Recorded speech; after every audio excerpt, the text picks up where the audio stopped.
નમસ્કાર દર્શક મિત્રો, આજે 6 માર્ચ 2026 શુક્રવાર 4 માર્ચ 2026ના ગુજરાત રાજ્યના સંદેશ કરીને એક વર્તમાનપત્રમાં એક આર્ટિકલ છપાયો હતો કે ભ્રષ્ટાચાર બધાને કોઠે પડી ગયો છે. એ બહુ ચિંતાજનક વાત છે, એવો આર્ટિકલનું શીર્ષક હતું. એ વાત સાથે હું ચોક્કસપણે સહમત થઉં છું કે ભ્રષ્ટાચાર લોકોને કોઠે પડી ગયો છે અને લોકોને હવે આદત પડી ગઈ છે.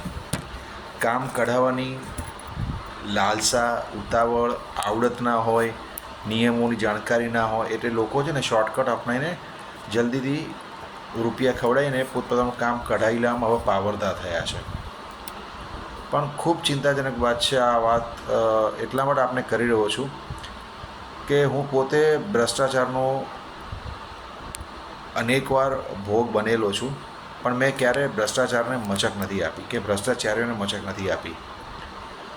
એના ફાયદા અને નુકસાન બંને મને થયા છે, પણ લાંબે ગાળે હું જોવા જાઉં ને તો મને નુકસાન કરતાં ફાયદા વધારે થયા છે. મારી લાઈફના 5 પ્રસંગો તમને આ શોર્ટ વિડીયોમાં જાણવા માગીશ કે મારી સાથે શું શું થયું અને મેં કેવા સંજોગોમાં ભ્રષ્ટાચારીઓને પણ મચક નથી આપી. હું છેલ્લા 25 વર્ષથી મેડિકલ લાઇનમાં કામ કરું છું. 2018 સુધી મારી લાઈફમાં ખૂબ સારું હતું. મેડિકલ લાઇનમાં પણ અમુક બદીઓ છે, પણ અમુક ડૉક્ટરો જ ખરાબ છે, જેના કારણે આપણે બધી મેડિકલ લાઇનના બધા ડૉક્ટરોને ખરાબ ના કહી શકીએ. પણ એવા અમુક ખરાબ ડૉક્ટરોના કારણે એમની કટ પ્રેક્ટિસને હું તાબે ના થયો. અને મારા એક પાર્ટનરે મને મારી સાથેની પ્રવૃત્તિઓમાં, ધંધાકીય પ્રવૃત્તિઓમાં મને ખૂબ નુકસાન કરાવડાવ્યું, દગો આપ્યો.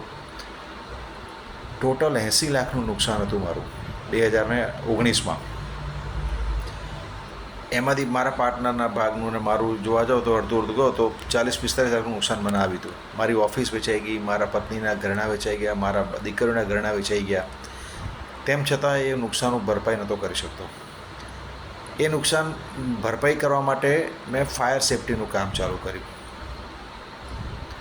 મને એમ હતું કે ફાયર સેફ્ટીનું કામ કરીશું આપણે સારામાં સારું કમાઈશું એટલે આપણે નુકસાન ભરપાઈ થઈ જશે. પણ ફાયર સેફ્ટીમાં મેડિકલ લાઇન કરતાં પણ અનેક ગણો મોટો ભ્રષ્ટાચાર હતો. ત્યાં પણ હું તાબે ના થયો. 10 લાખ રૂપિયાનું નુકસાન કર્યું. બીજું એકાદ વર્ષે ફાયર સેફ્ટી કંપની ચલાવી, મેં એજન્સી ચલાવી, પણ ભ્રષ્ટ અધિકારીઓને મેં પકડાવ્યા. જેમણે મારી જો લાંચ માગી એમને એસીબીમાં ફરિયાદ કરી અને સ્ટિંગ ઓપરેશન કર્યું અને મેં એ ઓફિસરોને પકડાવ્યા. અને હું કદાચ ગુજરાતનો પહેલો નાગરિક છું કે જેની ફરિયાદના આધારે એસીબીએ કોઈ ફાયર ઓફિસરને પકડ્યા અને કોર્પોરેશને એને સસ્પેન્ડ પણ કર્યા અને ટર્મિનેટ પણ કર્યા, સિસ્ટમમાંથી બહાર થઈ ગયા. અને પછી તો અનેક જણની હિંમત ખોલીને લગભગ 10થી 15 બીજા ફાયર ઓફિસરો પકડાયા.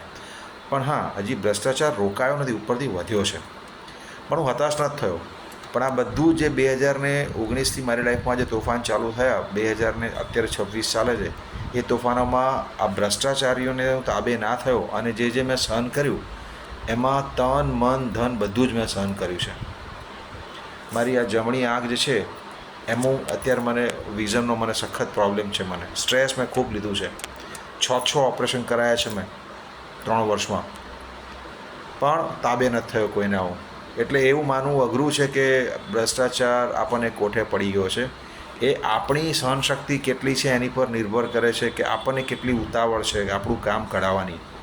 ધાર્યું હોત તો મેડિકલ લાઇનમાં પણ ડૉક્ટરોને કટ પ્રેક્ટિસ આપીને હું લાખો કરોડો રૂપિયા કમાઈ શક્યો હોત. ધાર્યું હોત તો ફાયર ઓફિસરોના તાબે થઈને હું પણ અબજો રૂપિયા કમાઈ શક્યો હોત. અત્યારે મારી લાઈનમાં ઘણા લોકો છે ફાયર સેફ્ટી એજન્સીવાળા કે જે ખોટું કામ કરે છે, મારી નજર સામે મને ખબર છે, પણ મારે પાપના ભાગ નથી બનવું અને ભોગ પણ નથી બનવું. એટલે મેં એ લોકોને તાબે નથી થયો. હજી બીજા 2 દાખલા મેડિકલ લાઇનનો દાખલો આપ્યો, ફાયર સેફ્ટીનો ફાયર ઓફિસરનો દાખલો આપ્યો. હજી બીજા 3 દાખલા આપું જેનાથી તમને લોકોને એવું થશે કે આપણે થોડીક હોશિયારી રાખીએ, થોડીક ધીરજ રાખીએ, થોડીક સહનશક્તિ રાખીએ તો આપણે ભ્રષ્ટાચાર ઉપર કાબૂ લાવી શકીએ એમ છીએ. અને આપણે એનો ભાગ પણ ના બનવો જોઈએ અને ભોગ પણ ના બનવું જોઈએ. 2019માં મારા એક મકાનનું આકારણી અમદાવાદ મ્યુનિસિપલ કોર્પોરેશને કમર્શિયલમાં કરી. જે તે સમયે સાચી પણ હતી જે તે સમયે. પણ પછી એ આકારણી વધતા 2026માં 1,44,000 રૂપિયા થઈ ગઈ. એમાં મારી પણ ભૂલ હતી. એક જગ્યાએ એ જે તે અરજી કરવાની મારાથી રહી ગઈ હતી. મારી જગ્યાએ બીજો કોઈ વ્યક્તિ હોત તો 1,44,000 રૂપિયાનો ટેક્સ બચાવવા માટે 10, 5, 10, 15, 20, 25,000 રૂપિયા આપીને એ ફાઇલને રફે દફે કરી નાખી હોત અને કામ કરી લીધું હોત. પણ મેં એ ના કર્યું. મેં કોર્પોરેશનમાં ઓછામાં ઓછા 20થી 25 ધક્કા ખાધા. ખુદ સુપ્રિન્ટેન્ડન્ટે કબૂલ કર્યું કે તમારા જેવી અરજી આજ દિન સુધી મેં કોઈની જોઈ નથી જેમાં અમારે કશી જ મહેનત કરવી પડે એવી નથી અને બધું જ ક્લિયર દેખાય કે તમે સાચા છો. એમણે માત્ર 8,000 રૂપિયાનો તફાવત લઈને 1,44,000 રૂપિયાનું મારું ટેક્સ બિલ કમી કર્યું અને કાયદેસર રૂપિયા મેં ભર્યા. મેં કોઈને 1 રૂપિયો ખવડાવ્યો નથી. મેં હું ક્યાંય ભ્રષ્ટાચારના તાબે નથી થયો. 3 મહિના પહેલાં મેં એક મકાન ખરીદ્યું પાલડી એરિયામાં. એ અશાંત ધારા એમાં લાગે. અશાંત ધારા સર્ટિફિકેટ લેવા માટે જે તે સમયે મને એવું કહેવામાં આડકતરી હતી કે આ તો સર્ટિફિકેટ તમારા રૂપિયા ખર્ચા સિવાય નહીં મળે, ઓછામાં ઓછા 6,000 રૂપિયા તમારે આપવા પડશે.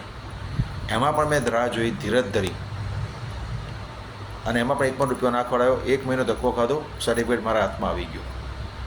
અચ્છા, પહેલાં મકાનની વાત ફરી વાર આવું તો તમને કરું તો એ મકાનમાં જે મારે 1,44,000 ટેક્સ ભરવાનો હતો એમાં તો એવું હતું કે એ ટેક્સ ના ભરું ને તો રીડેવલપમેન્ટ સોસાયટીનું અટકી જાય એવું હતું. મારી સાથે બીજા 17 પરિવારોના કામ અટકી જાય એમ હતા અને અત્યારે બધા જ પરિવારો જીવના જોખમે ત્યાં રહે છે. તેમ છતાં જેટલી ઉતાવળ થાય એટલી મેં કરી, પણ એવી ઉતાવળ નથી કરી કે આટલા પૈસા લઈ લો અને મારું કામ પતાવી આપો. ભલે કામ જે અઠવાડિયામાં પતું જ કે મારું કામ 2 મહિના પત્યું, પણ પત્યું ખરું. 1 પણ રૂપિયો મેં કોઈને ખવડાવ્યો નથી. 5મો અને છેલ્લો દાખલો. હું જે ઓફિસ મારું છું ને ઓફિસ ભાડાની છે. એ ભાડાની ઓફિસમાં ભાડુઆત તરીકે આકારણી ના કરવા દેવી હોય, ટેક્સ ઇન્સ્પેક્ટરે મને એવું કીધું કે તમારે મને 10,000 રૂપિયા આપવા પડશે. તો એને પણ હું તાબે ના થયો. એને પણ મેં પકડાયો અને હું કાયદેસર અત્યારે હું ભાડાને આકારણી કરીને કાયદેસર ડબલ ટેક્સ ચૂકવું છું કોર્પોરેશનનો. કમનસીબે એવું છે ને કે આ સરકાર જે આપણી સાથે વાતો કરે છે કે આપણે ભ્રષ્ટાચાર નાબૂદી કરવી છે, પણ સરકારે પોતે જ કાયદા એટલા પાંગળા કરી નાખ્યા છે અને સરકારના અધિકારીઓ અને કર્મચારીઓએ નેતાઓની સાથે મળીને કાયદા એટલા પાંગળા કરી નાખ્યા છે કે આપણે ભ્રષ્ટાચાર ના કરો ને તો પણ ના છૂટકે કરવો પડે. પણ જો તમે ધીરજ રાખો, સહનશક્તિ રાખો, સહનશીલતા રાખો, કાયદાની જાણકારી રાખો, થોડા હોશિયાર બનો તો કોઈ દિવસ કોઈને 1 રૂપિયો ના ખવડાવવો પડે. આ ભ્રષ્ટાચાર બહુ ખરાબ વસ્તુ છે. એના વિશે મેં વિગતવાર લેખ વારંવાર મારા ફેસબુક પર લખતો હોઉં છું. મિલિંદ રેખા મુકેશ આ નામની મારું ફેસબુક આઈડી છે, મારી પ્રોફાઇલ છે, એમાં હું લખતો હોઉં છું. ગઈકાલે જ એટલે 5 તારીખે જ મેં એક આર્ટિકલ મૂકેલો છે. એટલે દરેકને વિનંતી છે કે ભ્રષ્ટાચાર અને ભ્રષ્ટાચારીઓને તાબે ના થાવ. સંયમથી કામ લો, ધીરજથી કામ લો, હોશિયારથી કામ લો. કોઈ દિવસ કોઈને લાઈફમાં 1 રૂપિયો નહીં ખવડાવવો પડે. હા, તમારે રાતોરાત અમીર થઈ જવું હોય અને તમારે ભ્રષ્ટાચાર કરો તો વાત આખી અલગ છે. પણ જો તમે નીતિથી પૈસા કમાવા માગતા હો તો કોઈ પણ લાઈનમાં રહીને તમે પૈસા કમાઈ શકશો. થોડી ધીરજ રાખવી પડશે. બસ આ જ મેસેજ મારે આપ સૌને આપવો હતો અને આપ સૌને વિનંતી કે મારામાંથી દાખલો લઈને, મારામાંથી પ્રેરણા લઈને આપ સૌ પણ ભ્રષ્ટાચાર ના કરો અને કોઈને કરવા ના દો અને જે કરતું એને ખુલ્લા પાડો.